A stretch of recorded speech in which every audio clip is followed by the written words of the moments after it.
guys, it's Vicky, and today I am here to talk about some quarterly stats for you guys. We are through quarter 3 of the year, guys. We are already in quarter 4. What? 2021 is already almost over. Crazy. So today I'm going to talk about my stats for quarter 3, which includes the months of July, August, and September. Talk about where I'm at with some of my goals and all that fun stuff. So yeah, let's get into it.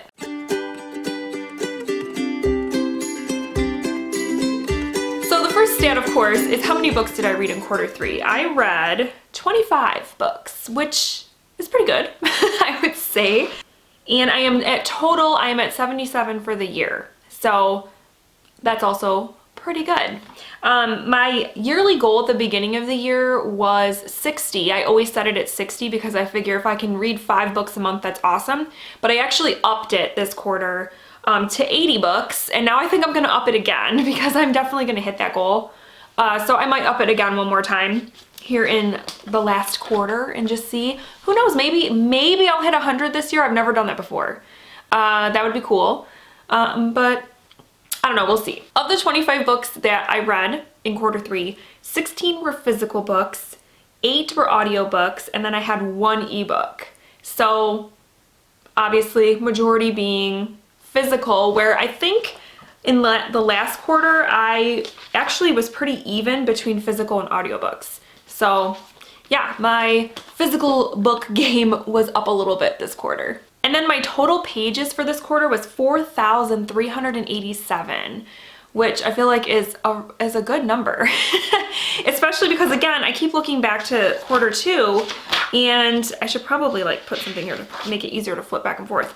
But quarter 2, I only read 1,409 pages, so that's like a big jump. So that's definitely a good stat there. Okay, so getting into the genres that I read in quarter 3, this is no surprise that the top genre was horror. I read 5 horror books in quarter 3, and then the next 3 categories are all tied with 4. So I read 4 thrillers, 4 middle grades, and which I attribute to, I attribute part of that to finishing up the Chronicles of Narnia.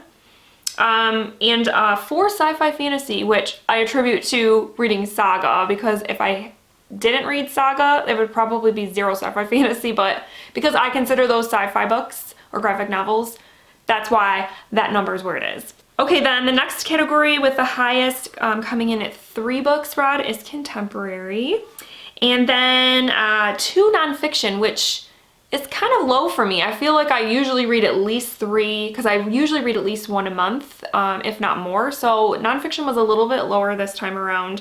And then the last 3 all had 1 book read, and that is historical fiction, classic, and poetry. So yeah, I finally got a poetry collection in this quarter. All right, so now getting into my favorites for the quarter. I only had 2 5-star reads in this quarter, so that's interesting because I feel like I've had more in the other, in the earlier parts of the year. So I did still choose 3 favorites that I wanted to highlight in this video, 2 of which were 5 stars. The first one is The House in the Cerulean Sea by TJ Klune. This is a middle grade fantasy, and I gave this 5 stars because I just loved the story. I loved the message. I loved the characters. It was very quirky but heartwarming, and yeah, I loved everything about this book. I thought it was great. And then the only other 5-star read I had was just last month in September. I read The Only Plane in the Sky, An Oral History of 9/11 by Garrett M. Graff, and this is an oral history of 9/11, the 9/11 terrorist attacks, and this book blew me away. It was amazingly done. Just the amount of research and work that went into this book is so evident. I love the way it was organized. Obviously, this was a very tough read. It was very emotional. It was a lot, but so good. I would recommend this to everybody. It's just a really important book, and definitely going to be on my favorites list of the year. And then my third favorite was not a 5-star read, but it was close. And I actually was another one that I just read in September, but I'm still thinking about it. And that is When Darkness Loves Us by Elizabeth Engstrom. This is a collection of 2 horror novellas. And the first one in the collection was 5 stars. It was amazing. I loved it so much. And the second one was, I think I gave it 4 stars. It was just a very solid collection.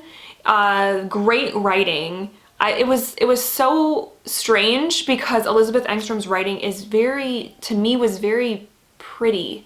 But then she's writing about these horrific things, these very dark things, but in such a beautiful way. So I just loved kind of that coupling. So even though this wasn't a 5-star, it's definitely still a favorite. And yeah, I love this one. And I know some of you are thinking, well, Vicky, you read The Stand and that was a 5-star read. Yes, it was, but I don't count rereads in my favorites of the year. So that's why it's not listed here. All right, so now we're gonna get into some goal check-ins. How is that going? Okay, so my book goal, like I mentioned earlier in the video, is great. My goal initially was 60. I am now at 77 for the year and had upped my goal to 80, and now I think I'm gonna up it again because I'm doing great. I'm reading a lot and I have absolutely no issues with my reading goal for this year.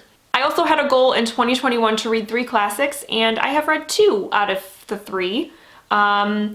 Yeah, so that's not too bad. Considering I still have 3 months to go, I could probably still squeeze in 1 more classic. At least I'm hoping that I can. But yeah, the 2 that I have read this year are Anna Karenina and Catch-22, which I just read in September. So yeah, that one's going good. No issues there. And the big one that I'm proud of is that I have finally read a poetry collection, you guys. Now, it wasn't one that I super loved or anything, but I did read Break Your Glass Slippers. I had to think about what it was called. Break Your Glass Slippers by Amanda Lovelace. I actually just read this in September, and it was okay. It was a 3-star read. Nothing mind-blowing, but I did enjoy it for the most part. So I've officially read a poetry collection, and I'm really hoping I can squeeze in 1 or 2 more by the end of the year because I really want to start reading poetry. I keep saying this and then I don't actually do it, but yes, by the end of the year I'm hoping to squeeze in at least 1 more poetry collection. I had a goal in 2021 to also read 5 Stephen King books, and I've read 3 so far, one of which, like I just mentioned, was a reread of The Stand.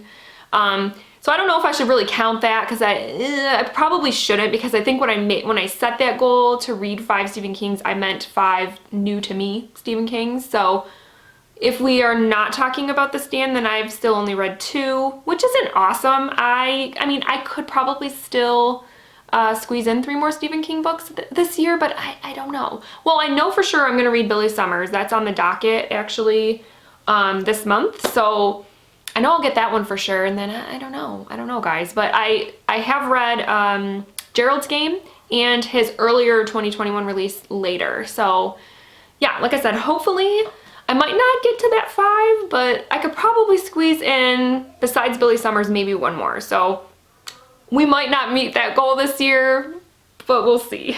I had another goal in 2021 to read mostly from my shelves, and I have been smashing that goal. I feel I have been doing very well because of the 16 physical books that I read, 14 of them were books I owned from my shelves. So that's pretty great. Okay, the next goal, I am really disappointed in myself, you guys. I don't know what's going on, but I had a goal to read 5 Goosebumps books, and I haven't read a single one. Not a one. Why? Why am I doing this? I love Goosebumps. Why? And especially, I've just started watching Gavin's vlog, How to Train Your Gavin. Has a 3-hour-long vlog where he reads every single Goosebumps book, all 62 of the original series, in 1 month. And I started watching it this morning. And so I'm like, man, I am just failing, because I wanted to read 5 in 1 year and I haven't done that. And Gavin's over here reading all 62 books in 1 month. So yeah, if you are at all a Goosebumps fan, you should go check out Gavin's vlog. It's entertaining. It's spoilery, so just know that going in, but it's pretty great. It's pretty great. I will get through it all eventually. But yeah, for now, he's making me feel inadequate as a Goosebumps fan. So yeah, I'm hoping I might be able to get 1 or 2 read by the end of the year. I don't know. I mean, they're short. I could maybe still do it. Maybe. I don't know. I don't know. Okay, then the last thing I just want to touch on really quick are the reading challenges that I've been taking part in 2021. There are 3 of them, and kind of how I'm doing with those. The first one I've been doing all year is the Buzzword Reading Challenge, which is hosted by Kayla over at Books and Lala, and it's basically every month there is a buzzword for that month, and you basically read a book that has that word in the title. And so far, I am 9 for 9. I have done it every single month, so that's good. The next one, not so good. I'm not doing so good. The Reading Women Challenge, granted, when I decided to do this, I did not have the intention of doing all 24 prompts. I knew that like was unrealistic for me, but I wanted to at least, you know, maybe do like half of them or so. And right now I'm at 5 out of 24. And this quarter in particular, I didn't do any of them. Like the 5 are from the first 2 quarters of the year. So I definitely dropped the ball on that challenge this quarter, and I want to definitely try to make up for it this last part of the year, because some of those prompts are really great and I really do want to do. So yeah, I need to up my game on that one. And then the last one I've been doing is the Books in the Freezer challenge, which is a horror related challenge that has 16 prompts, and so far I have done 9 out of the 16. Because I think I mentioned this in my last quarterly check-in video, I could overlap some of the books and have more of them, you know, checked off. And the same goes with the Reading Women Challenge, but I want to do 1 book per prompt. That's just the way I want to do it. So I think for, you know, doing it that way and having 9 of the 16, that's pretty good. And I think, you know, I don't know if I'll hit all 16 by the end of the year, but I think I'll get close, which is awesome. So yeah, the reading challenges have been fun. But like I said, with the Reading Women one in particular, I could definitely up my game a little bit. All right, guys, so those are my stats for quarter 3. It had its ups and downs. I think in terms of reading and like page count and that sort of thing, it was better. But in terms of like the quality, I definitely, like I said, only had 2 5-star reads out of those 25 books. So that's interesting. And then yeah, some of the goals I've definitely officially fallen behind on and need to get with it this last part of the year. So yeah, let me know down below how, if you have any reading goals, how they are going. What do you think you're like kicking butt on, and what do you think you could work on? So yeah, that is everything I have, guys. So yeah, I hope quarter 3 treated you well, and that this last quarter of 2021 is good too. And yeah, that's it. So I hope you guys have a great week, and I'll talk with you soon. Thank you for watching.